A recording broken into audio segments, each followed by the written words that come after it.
Hello guys, welcome back to my mini blog.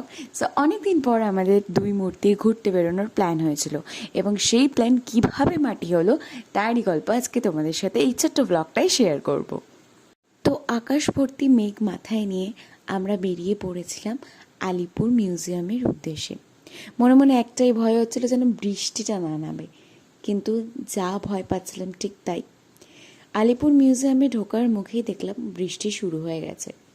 তার ওপর ওখানে পৌঁছে চাললাম, সোমবার তো মিউজিয়াম বন্ধ থাকে। যদিও এটা বাকিদের ভ্লগে দেখেছিলাম, কিন্তু মাথা থেকে একেবারেই বেরিয়ে গেছিল।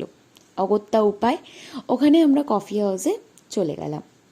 কফি হাউসের ভেতরের অ্যাম্বিয়েন্স কিন্তু ভীষণ ভীষণ সুন্দর ছিল, আর হালকা করে রবীন্দ্রসঙ্গীত চলছিল, তো আমার মনটা আরও ভরে গেছিলো। আমি ওদের থেকে পারমিশন নিয়ে জায়গাটা ঘুরে ঘুরে দেখছিলাম আর ছোটো ছোটো ভিডিও ক্লিপস নিচ্ছিলাম। আর এখানে ওদের আলাদা করে একটা পেস্ট্রি সেকশন ছিল। কফি হাউসের ভিতর থেকে বাইরের ভিউটা কিছুটা এরকম ছিল। তারপরে আমরা একটু খাবার দাবার অর্ডার করলাম। আমি ভেবেছিলাম হয়তো ওখানে এক্সপেন্সিভ হবে, বাট একেবারেই না, রিজনেবল ছিল। তোমরা মেনু কার্ডটা দেখতেই পারবে। তো আমরা দুটো হট কফি আর একটা এগ স্যান্ডউইচ অর্ডার করেছিলাম। তারপর খাওয়া দাওয়া সেরে টুকটাক ছবি তুলে যখন দেখলাম বৃষ্টি একদম থেমে গেছে, আমরা চট করে বেরিয়ে পড়লাম পরের ডেস্টিনেশনের জন্য। কিন্তু বেরিয়েও কোনো লাভ হলো না।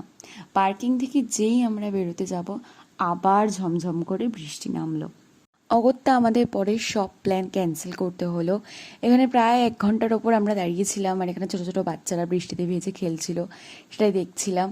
তারপর যখন বৃষ্টিটা একটু কমলো, আমরা বাইরে লাঞ্চ সেরে বাড়ি ঢুকে গেছিলাম।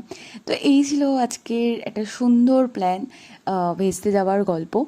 তো তোমাদের কেমন লাগলো অবশ্যই জানিও। আর নতুন নাচের ভিডিও কিন্তু খুব তাড়াতাড়ি আসছে, সঙ্গে কাশ্মীর ব্লগও খুব তাড়াতাড়ি আসছে। তো চ্যানেলটাকে কিন্তু সাবস্ক্রাইব করে দিও। Till then, tata, take care, bye by.